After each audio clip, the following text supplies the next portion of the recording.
To St. Johns County now, a historic fish camp on the First Coast is getting a revamp. It is literally getting raised off the ground out of the onslaught of rising waters. We're looking at how this community is finding a way to be sustainable.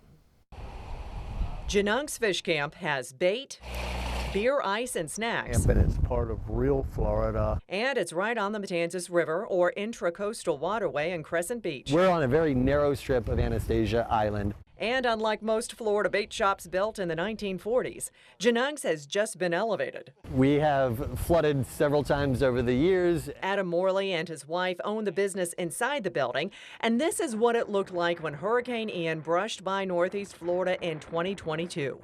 Oh, it hurts seeing something that we've worked so hard to build underwater and knowing that we have to put a lot of energy back into rebuilding it. He says it's not just big storms that now flood the shop. We flood on sunny days. The building will eventually be lowered from where it temporarily stands to sit 10 feet above sea level, 5 feet higher than it was. The bait shop used to be right here on this concrete slab. You can see, obviously, it was moved that way to be elevated. And the reason is to keep these beautiful tree limbs intact. Pat Hamilton grew up and still lives in the neighborhood. He said the bait shop had flooded in his youth, but the frequency of floods has It's picked up a lot more. He and his family have elevated houses just down the street as a way of sustaining their life here amid the rising waters. Times are changing. If you want to stay here, you're going to have to accommodate what's happening.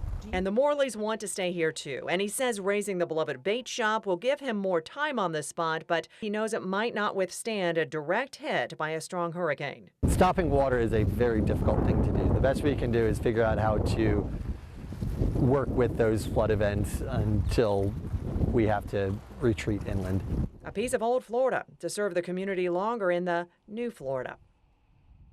All right, so a couple things. The bait shop is still open. It's in a container, cargo container, right next door to the elevated building.